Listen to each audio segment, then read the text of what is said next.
break, we always need to enjoy breaks in life, right? Like before our break, we had a great session about political economies that are weird, and people have built their own blockchain, which is actually pretty interesting and fascinating. And now we'll be continuing on this building journey because we're build. And this is together with, first of all, Ila or Ila? Ila Kagel is a digital strategist and expert in commons-based economies, organizational design, and cooperative vision for over 2 decades. She has been creating spaces that foster cultural exchange, digital innovation, and collective empowerment. Yes, go Ila. And then the second one is Andreas Arnold. First of all, clap for Ila because Ila's great. Yay! Come on! Where's the energy? Also, as I'm getting Andreas's actual bio. Woo!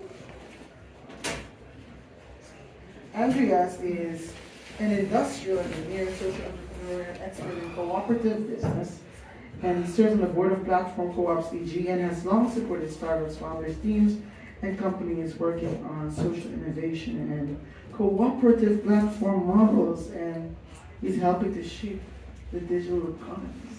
I love that. It's the drama for me. It's the drama for all of us. No further ado, you guys, the floor is all yours. Thank you so much. Great intro. Hi, everybody. Thank you very much. Welcome from our side. Let's get started with our topic. How do we build our own tech platforms? We are Alan and Andreas. We don't do our introduction now.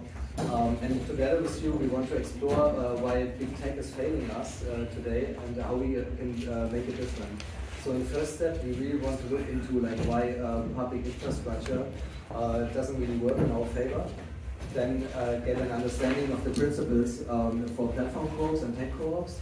Then together with you, do a little practical exercise and design tech co-ops. And then lastly, we want to have a glimpse into the future and see potential next steps, what we can all do together. So yeah, let's get started. Yeah, thanks, Andreas. And towards the end of our workshop, we will tell you a little bit more on what we actually do, how you can interact with us. We do this at the end because then you can just take away this information. Yeah, as Andreas said, this is going to be very interactive. We don't want to lecture on you, but we want to tap on everybody's minds and experience. So the big question is, what ways and possibilities do we have to organize technology or technological infrastructures in ways that are different from what we see nowadays with big tech? And big tech, of course, is a synonym for many things in technological infrastructure that don't really work in our favor.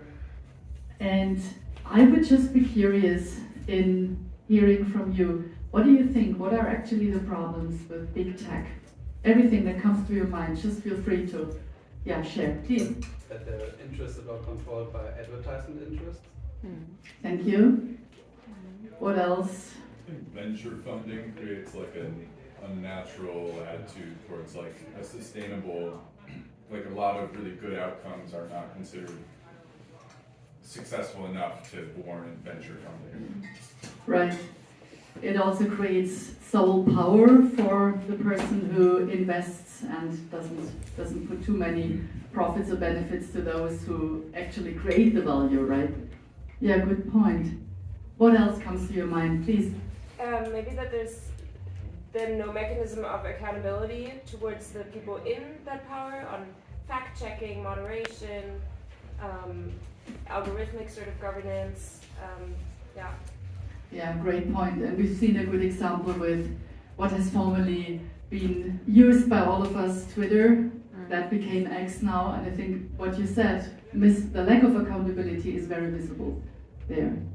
What else? They Please. privatized public goods like Google Maps and reviews and all that kind of stuff. That they took the Wikipedia collaboration method and sneakily privatized before filling it with advertising. Right, and not remunerating those that have been making an investment, putting their time into it, right? It's exactly there should be a public utility monopoly. And when you have something that's used by everybody and it's centralized, it should be a public utility. Mhm. Yeah, good point. Yeah, this also goes in the direction that it's first hand paid by tax money usually, such infrastructure, and then only private people benefit from it. I think, Corinna, you also wanted to. Yeah, the lack of ownership of data and also like content created, so that the platforms are benefiting off of it, but if you're creating artwork and putting it on these platforms, for example, you don't have ownership over it. So even though you're essentially making the platform valuable, you don't get anything back in return. Right. Yeah, we have all contributed to make big tech what it is today by unpaid labor, basically, and giving away our comments, our likes, our preferences, our data. And yeah, we don't even have a say when it comes to terms and conditions. We are not being asked. Yeah. We actually just receive advertisements in return, right? Exactly, That's what yeah. we get, more ads. That's all I got. Yeah. Felipe, please. I think there is a sense in which they enforce their own cultural and economic biases. I remember discussing 15 years ago about why do we need to refer to people we knew in social networks as friends. I'm a Brazilian. What a friend means to me is completely different from what it means in other contexts. And also how they privatize and people stop discussing even the nature of public spaces. So they sort of become a public space, but then you cannot discuss why does that public space have to be blue, or there's no way to interfere in that and escape this kind of hyper-individualistic competitive bias. Mm-hmm. Yeah, like flattening of the cultural diversity. Yeah. There's this term inshitification, which is like Cory Doctorow.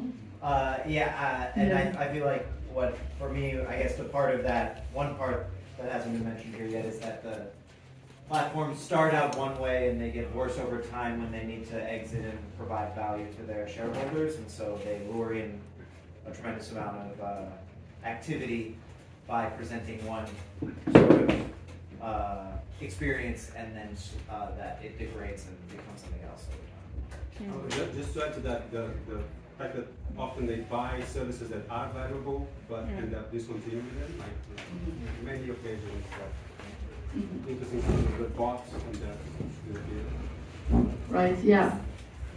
Very interesting points. And shittification, things become more and more shitty over time after they have started really in a positive way, or they simply are winded down. No one knows what's going to happen. Think of Tumblr, which was even a source of income for many people, right? Yeah, they just changed their terms and conditions, and a lot of content creators just lost basically their platform. They're also shitifying, I think, the labor market from a point of view that, with the gig economy and with hyper growth of all the big tech companies, the labor market is becoming so shitty, more than it already used to.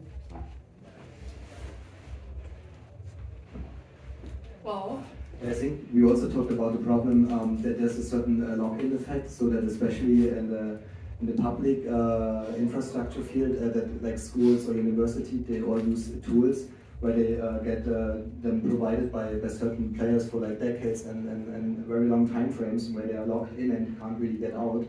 So that's a bad practice for two reasons, because it's channeling money to like a few only, but then they also benefit from this enormous data sets what they get over such a long time, and nobody really can govern them. Yeah, right. Think of Adobe Creative Suite. All the designers that work with this software, it's really tough for them to escape. Yeah, these are just our points, but you added many more. So we basically come up with an endless list of things that do not work in our favor, right? So please feel free to pick any of these, and also add everything that has been said here, from cultural diversification to the problems with the labor market. You brought excellent points. And I don't think we have a chance to really to create the list, because we will sit here until probably next week if we would sum up all these effects. But yeah, let's move on. Yeah, tech co-ops to the rescue, I would say.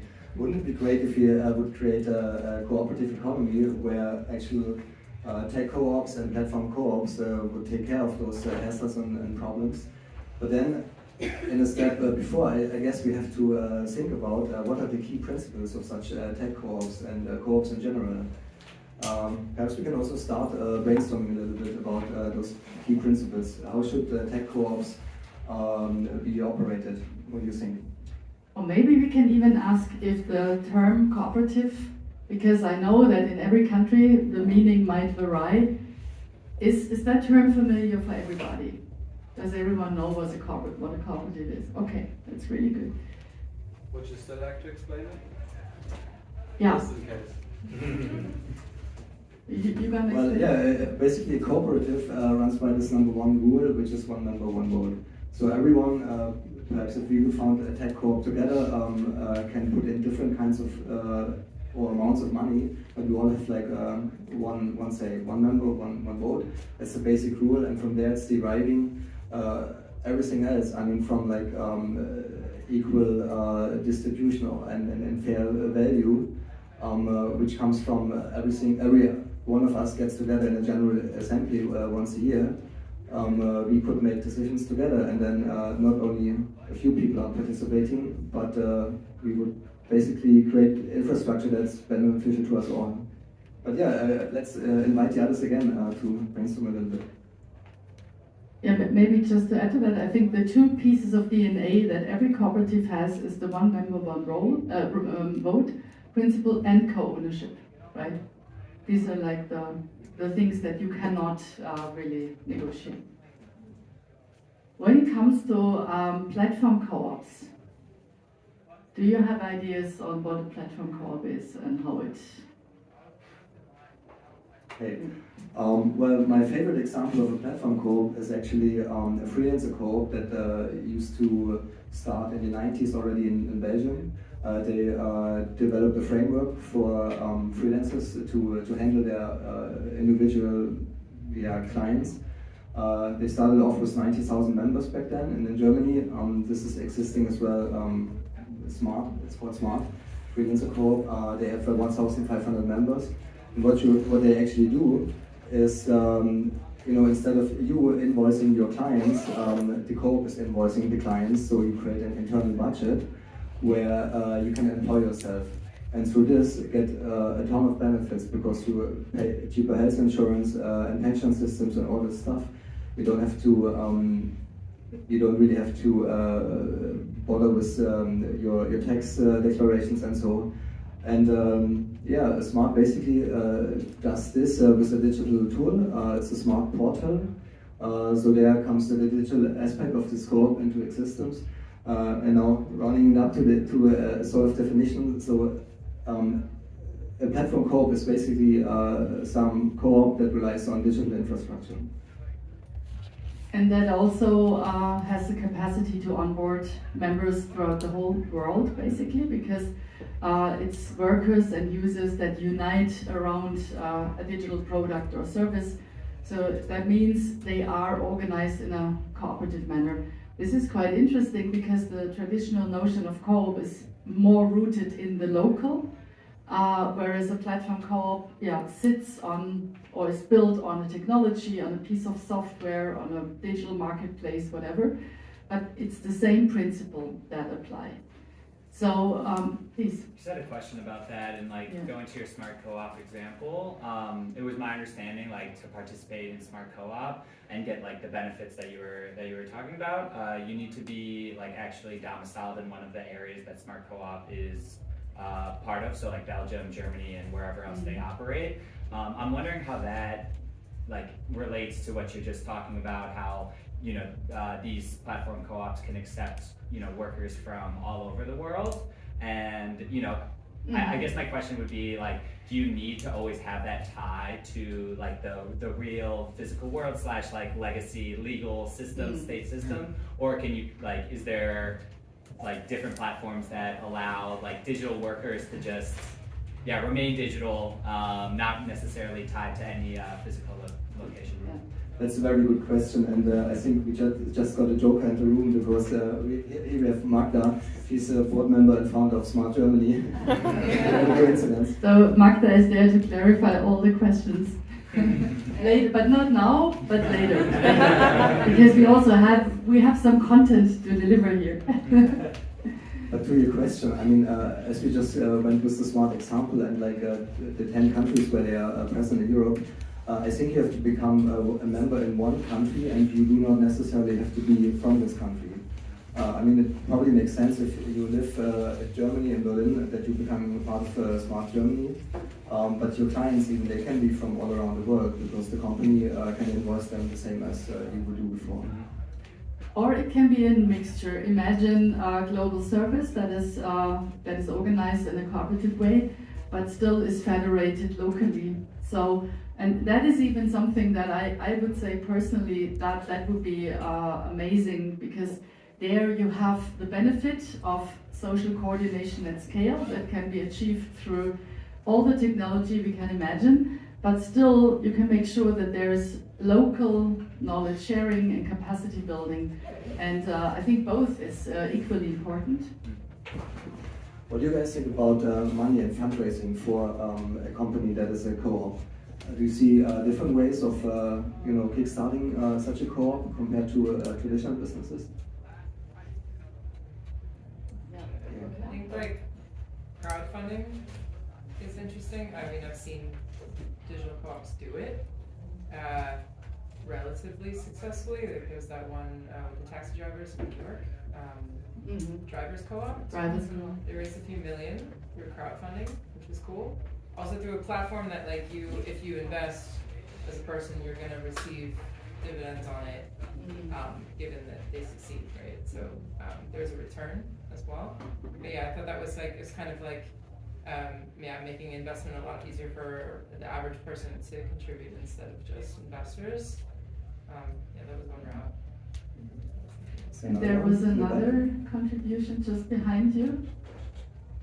No? It was the same. Oh, it was, okay. Sorry. Yeah. Maybe also to come back on the membership shares, because this is also like what's quite different to other capital companies.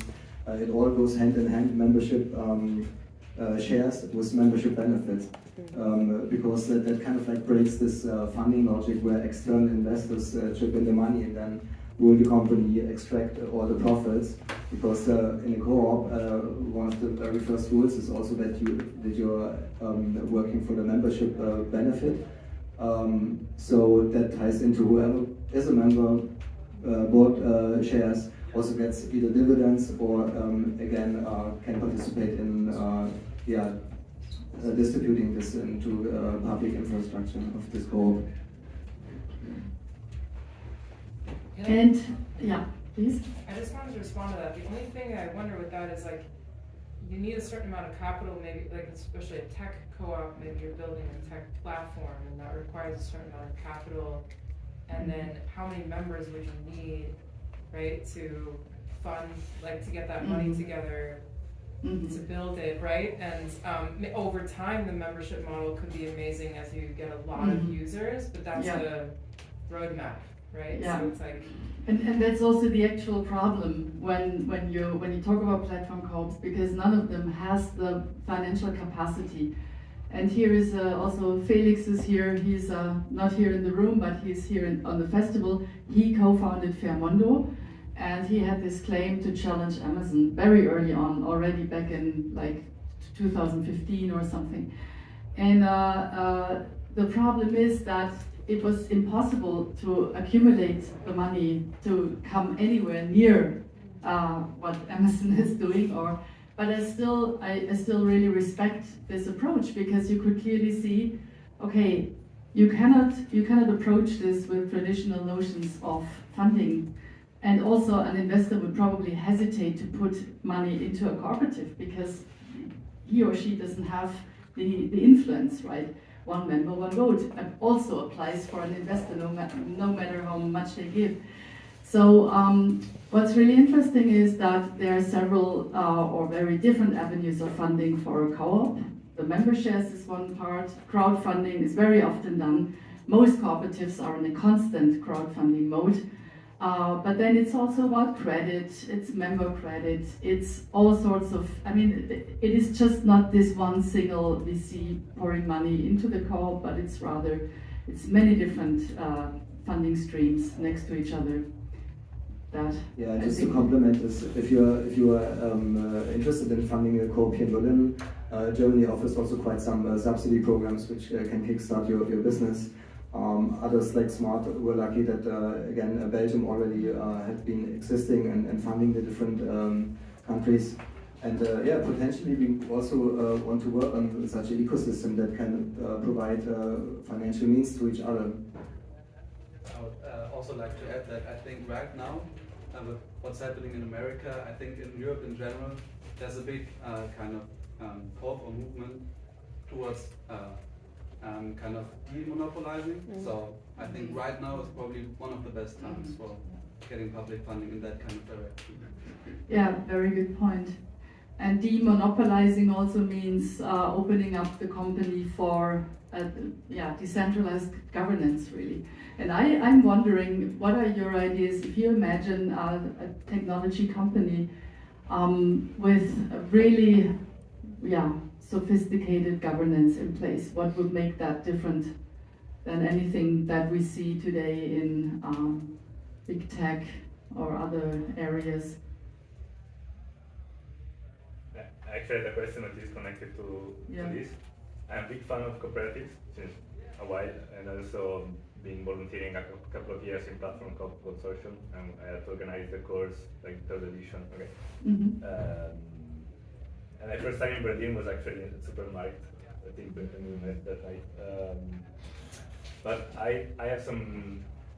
I think that the one person, one vote rule is often is quite limiting and like not appropriate for digital activity and infrastructures. Because I think it comes from history where, like, I don't know, in a factory or in a farm. You have like 100 people, probably those people all give like a similar input in terms of energies, and so it's fair that like everyone has one vote.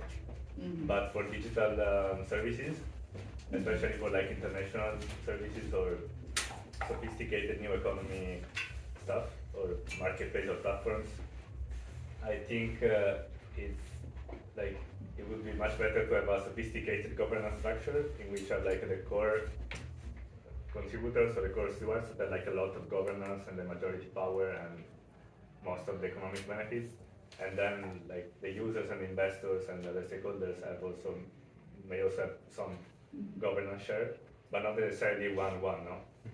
Because maybe you just have a provider. Yeah.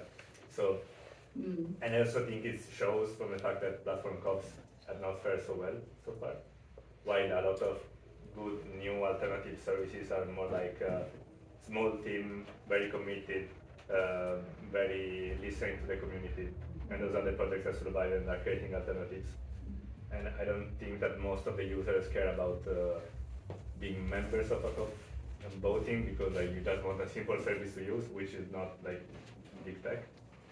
And if you have like a lot of apps, because we want all the apps to be like that ideally, it would be a nightmare to imagine that for all of your apps in the phone you have some voting rights and powers and some co-op, and you have to keep track of that. So I think the one should be like an ethical tension, like representing the value contribution accordingly, appropriately.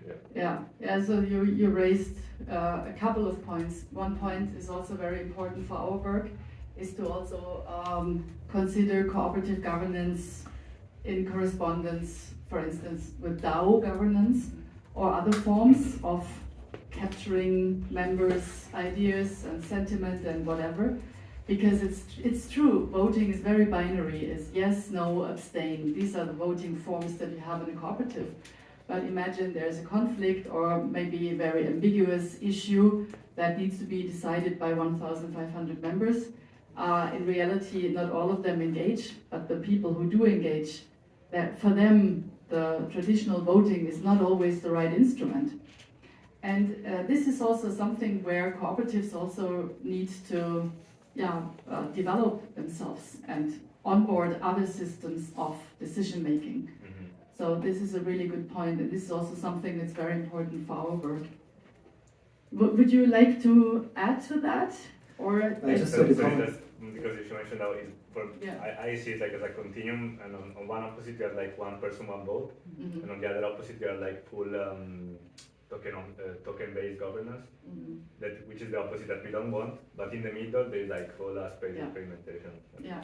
Exactly, what we've seen in practice is also that like huge tech platforms who want to become a co-op then also kind of federate the different sides of the marketplace. Like you have a B2C marketplace with all the users, for example, where one member, one vote is done on a rather big scale because there's many end customers, and on the other side you have another co-op with the businesses who provide those means for the platform, and then on the top level you can sort out in different governance model. Yeah. I also think one of the issues that's like new and unique to digital platforms is just it's like when you're not in the same place, doing things together is different. And I think a lot of the kinds of models for cooperative governance come from scenarios where workers are together and they don't have to keep up with asynchronous messaging on various devices and platforms which are also not owned by them, this type of thing. I think that this is a big part of the coordination question, which is related to the governance question.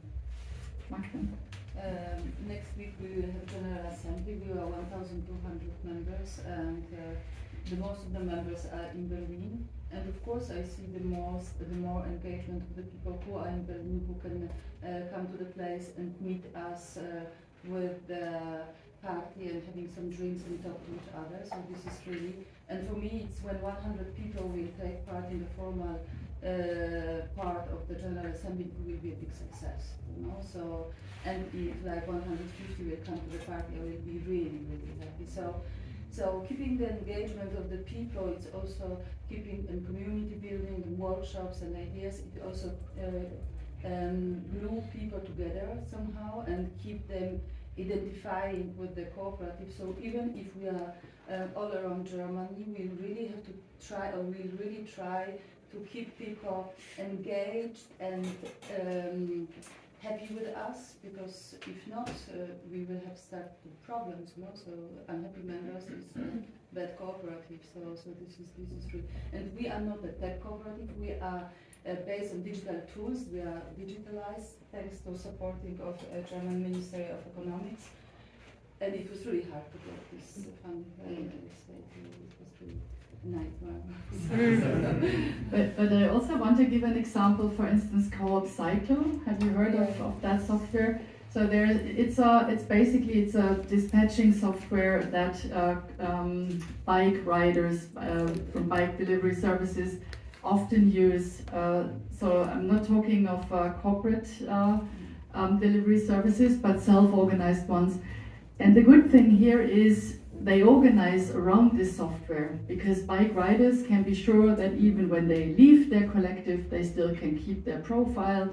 They have access to the technology, to the software, and basically they co-own it. They can work on it together, right? So they have a total different incentive to engage with this platform, simply because their needs are being met directly. I really think this differs, like this whole motivation differs a lot from business case to business case. Just would like to look at, and again, you have brought up many more things than we sort of suggested here. There's just maybe this very last one that says intercooperation. Co-ops work with co-ops. This is one of the 7 cooperative principles to strengthen the entire ecosystem, to basically not seeing the world through the competitive lens, but to think of ways how one cooperative can commission the other in order to keep value flows within the ecosystem. And this is a big topic for us. because in the work we do, we always try not to focus on one single entity, but to really connect cooperative startups with Magda, with whoever, to make sure that they get to cooperate, because that's really something that's a huge advantage that players in the traditional market economy do not tend to have. I have a question on also like the learnings of some of the, maybe we can call it failures or processes of that the cooperative model didn't, like things that didn't work in the 20th century that we bring in the learning. So it's more of a question of like, so that we don't just recreate the cooperative of the 21st century into the digital realm, but rather we also, not only transpose, because I've worked in I think it's one of the biggest software development cooperatives in the world. It's in Brazil. It's called System. And basically, yeah, it had a lot of like legacy kind of cooperative dynamic issues. And yeah, I wonder how to not only digitize but also modernize the concept and the itself. Yeah, so maybe also this is as a follow-up to Julio's question. If we acknowledge that co-ops might be a very good framework for groups of people who are focusing on their own needs, let that be co-op for designers or for game developers or IT people anyways, then they create member benefits for themselves, and they do not necessarily compete with their product on the market, because they do this endeavor for themselves, right? But it also means that maybe co-ops are not in the first place the best entities to really facilitate change, because tech development, because this is really cost intensive and asks for innovation. And I just had a conversation outside where the guy was arguing that with democratic governance you can't really be so edgy to really drive innovation. So if this is the starting point, then then maybe we have to rethink it and start as a capital company and then exit to the community. What actually some of our early pioneers, Felix again from Fermondo, who started with 2,000 members, also suggests now not starting as a big tech co-op, but then rather later translating into one. Sorry, small intervention. Can I open the Yeah, window? please. Yeah. The air It was just a bit loud. because you don't hear the sound really. Yeah. Okay, cool. Yeah. Thanks.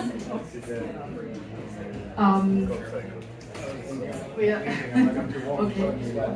Now, I think we have to improvise a little bit, but we would still like to do this final exercise with you before we all part. We would be really curious to hear from you what kind of tech co-op you could imagine, technology-based cooperative. And we were thinking of dividing everyone in small groups, but timing-wise, it doesn't really work, I think. So maybe we can do this in this big group. And we would like to hear from you. What can you imagine, like a form of cooperative organizing? Here are some examples: food delivery, ride share, art sharing, messaging, whatever. Who owns and runs it? Workers, users, or both? How do people make decisions? Voting, DAO, Lumio, whatever. How is it funded? And what makes this product or this service better than the big tech version?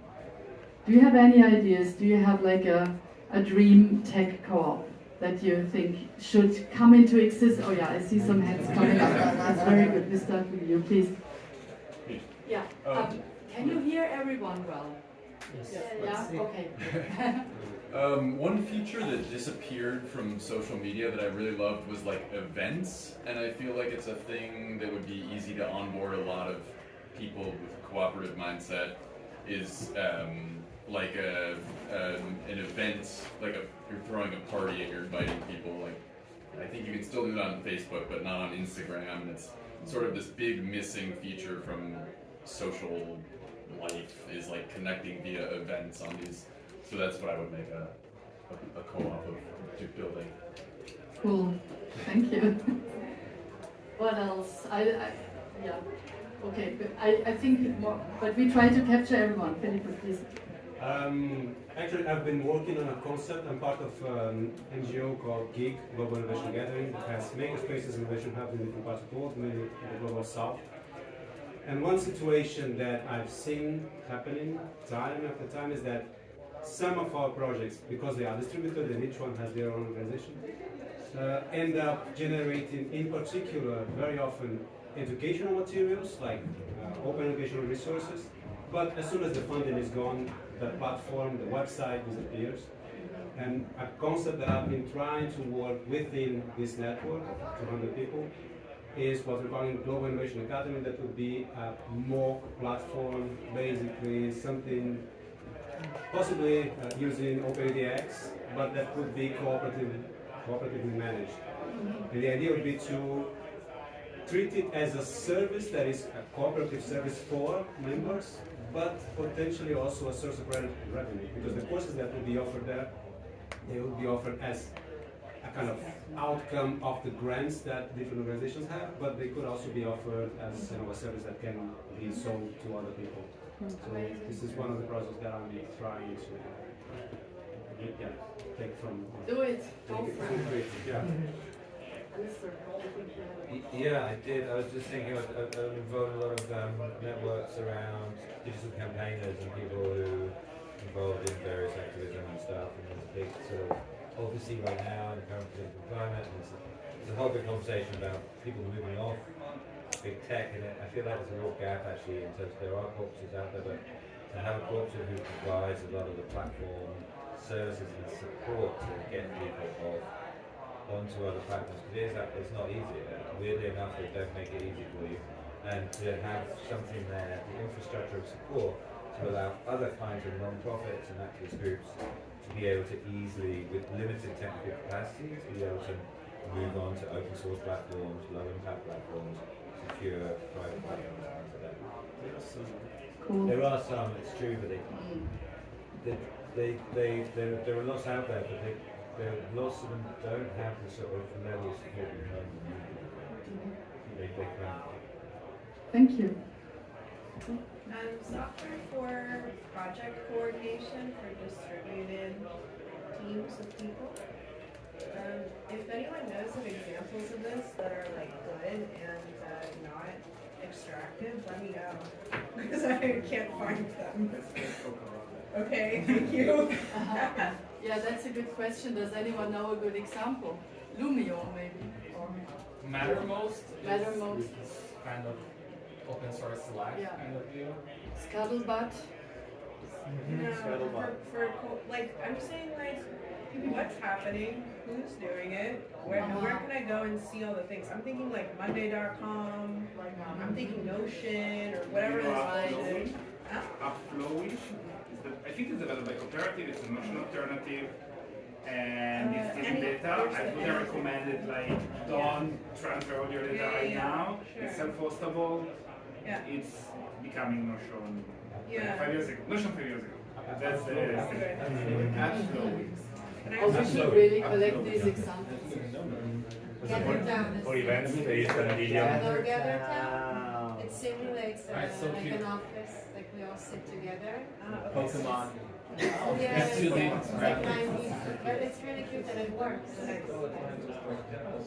It's so cool. I mean, it's not as trendy or hypey, and probably no one really wants to be part of that cooperative, but I feel insurance is kind of very important because it's such a fundamental financial instrument that is like this invisible big, it's not necessarily big tax, but it's big finance.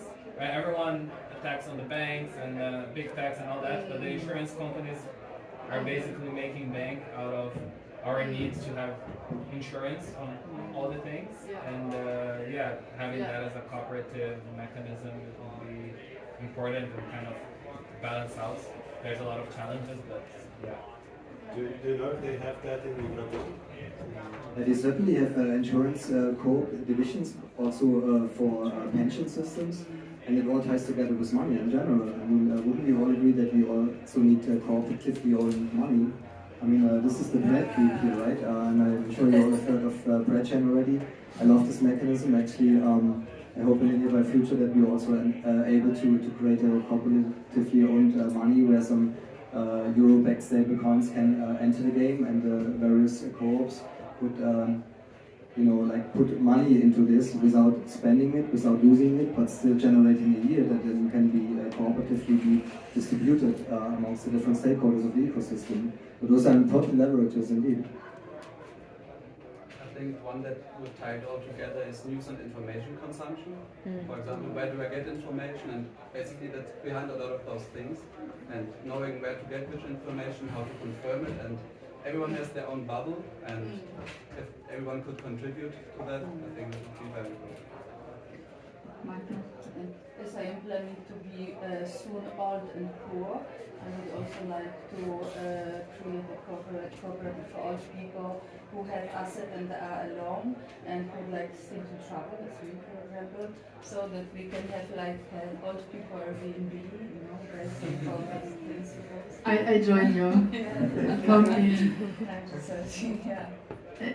Thank you so much for all these examples, and maybe Andreas, since you just started, actually we have a dream, and our dream is to connect our activities in networking and consulting cooperative startups to help building this economy. And maybe you wanna, you just want to elaborate a little bit on it, what you can expect from us in the coming months. Since a couple of years with Platform Coops, we consult social impact businesses, and what we always see that they lack of funding at the beginning, but also that their products and services are then just released to the traditional market economy. And in the nearby future, in the next 2-3 years, we want to focus on building this cooperative ecosystem that can embed those new co-ops, those tech co-ops, those entrepreneurs with the products and services. That's why it was really great to hear some building blocks of what you guys were brainstorming, because we actually want to invite you also on this journey and create this ecosystem together, because it should be a collaborative economy endeavor, and that's why we need you. We need builders working on the tools, people who build communities, and hopefully we can get in touch. We have a couple of outlets, for example, our newly launched Mastodon server. You can also sign up to our newsletter, and very soon there's a very special occasion. For the ones who are still here next week, on the 19th, we gather for a picnic at Tempelhofer Feld. So please all come, and then we can continue the conversation. Yeah, that's it. Join our picnic. Here is the QR code with all the info. Thanks to Aya. Aya is also part of our team. And it would be lovely to see a lot of you again next Thursday, Tempelhofer Feld. We have a signal group, and we can help you becoming part of that signal group. You also get invites to our future events. And thank you so much for participating and sharing your ideas.